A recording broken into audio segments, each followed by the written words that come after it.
psalmist who is frustrated that God does not seem to be answering his prayers or helping out in a timely manner. Is your love declared in the grave, your faithfulness in destruction? Are your wonders known in the midst of darkness, or your righteous deeds in the land of the living? But I cry to you for help, O Lord. In the morning my prayer comes before you. Why, O Lord, do you reject me and hide your face from me? From my youth I have been afflicted and close to death. I have suffered your terrors and am in despair. Your wrath has swept over me, your terrors have destroyed me. All day long they surround me like a flood. They have completely engulfed me. You have taken my companions and loved ones from me. The darkness is my closest friend.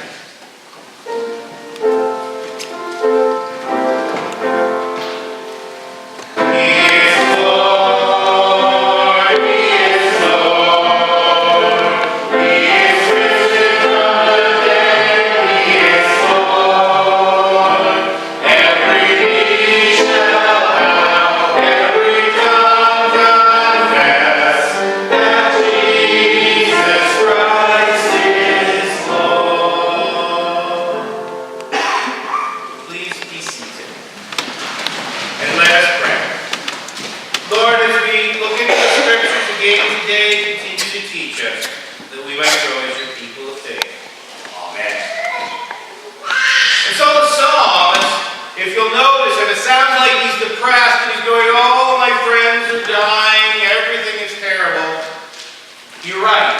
He's frustrated. And I'm sure all of us have been frustrated at some time or another in our lives. And it's kind of scary. And so God called Moses to go and to free the people of Israel, and this scared him. Lyle, if you want to try hitting the next slide. Moses is scared. Whoops. We'll get to the other in a minute. Moses is scared. The look on his face in this picture helps us understand. And we've all been there sometime in our life when we're feeling overwhelmed by a task that we have to do. And so in today's Bible reading, Moses continues with his excuses about why he couldn't lead the Israelites. And he asks, what if they don't believe me or listen to me and say the Lord has not appeared to you? Now, anybody who's ever been a public speaker, a minister, a leader, a teacher, is always a little afraid, what if they won't listen to me?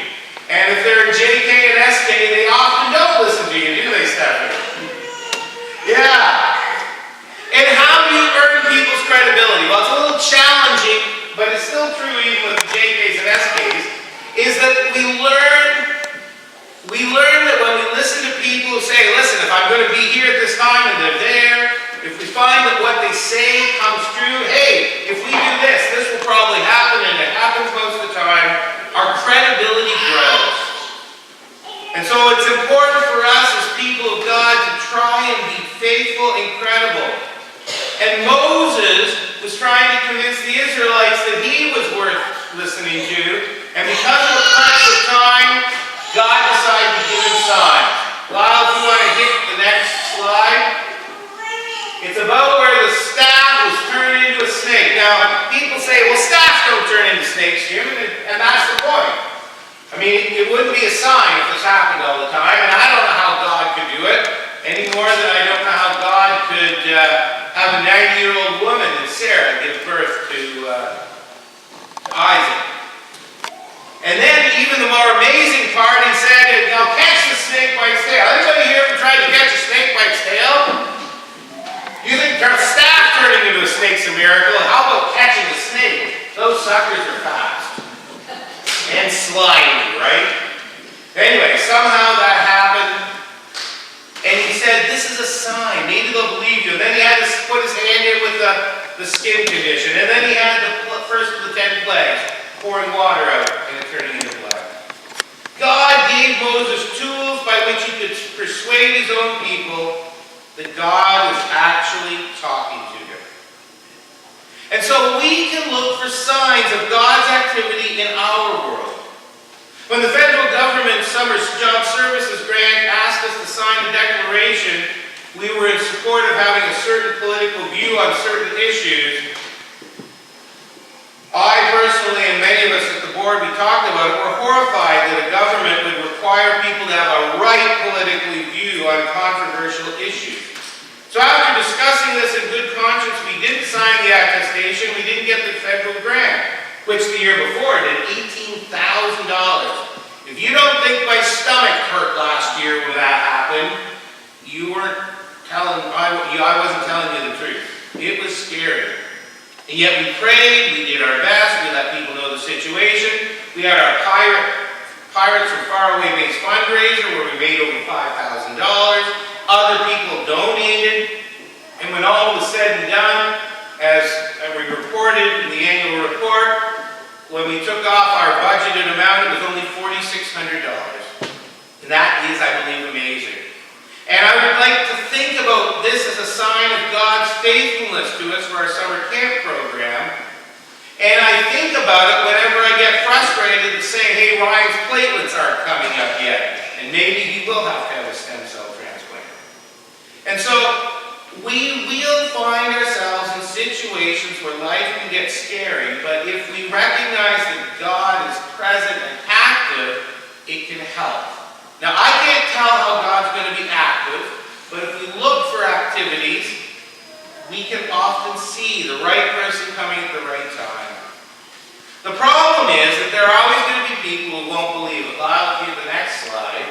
In 2008, Ben Stein came out with this really interesting movie called Expelled, No Intelligence Allowed. And it was about the scientific debate over intelligent design.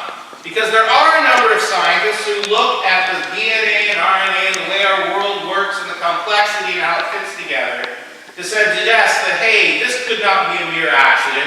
There must have been some intelligent design. Not that they're saying it's the Christian God or the Jewish God in particular, but that it's not crazy to believe in a Christian or a Jewish or Muslim God. Why?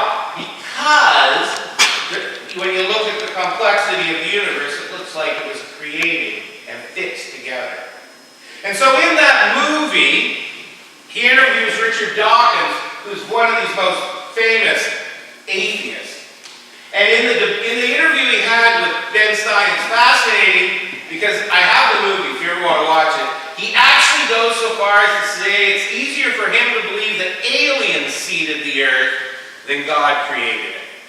Now I personally find that more difficult to believe, but Dawkins, that was how much he went towards resisting the idea of God.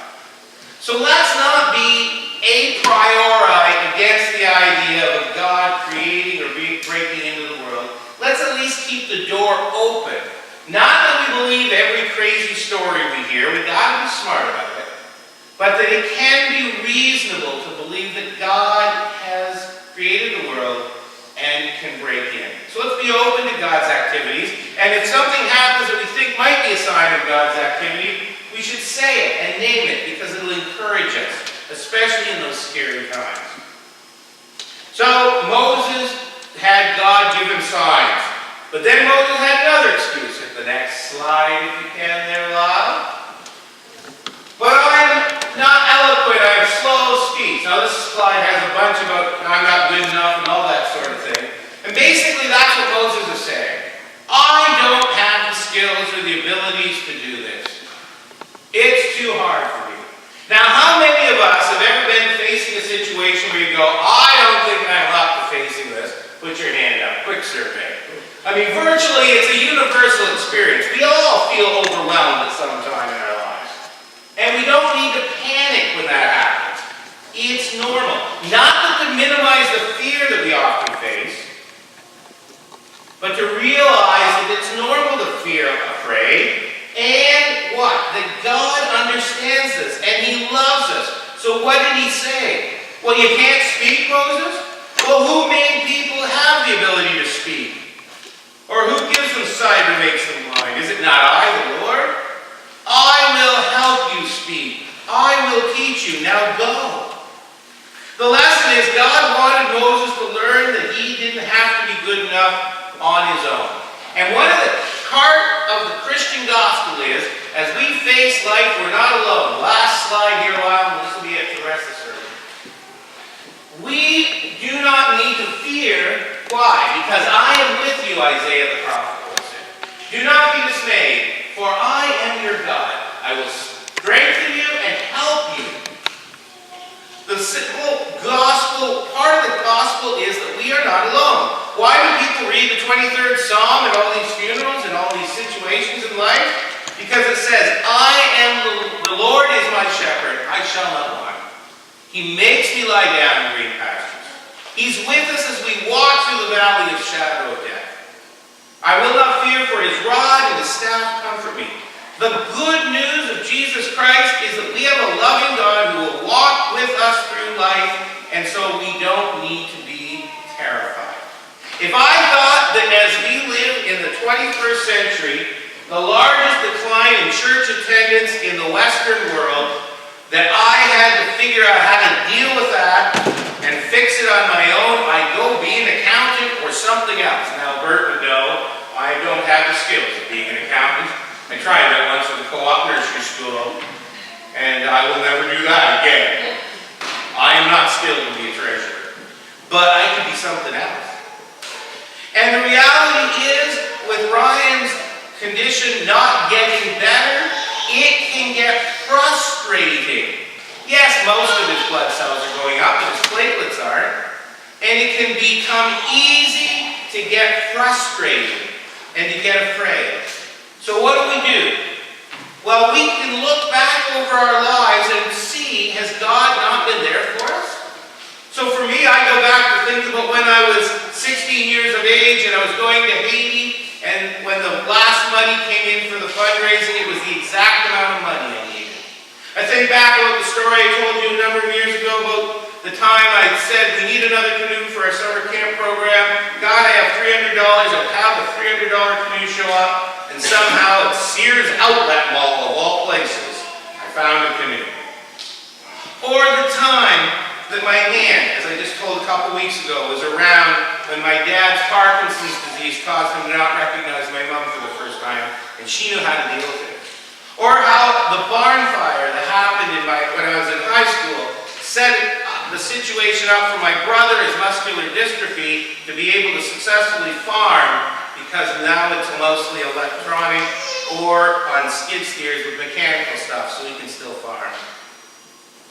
These are many stories of more stories about God showing up at the right time.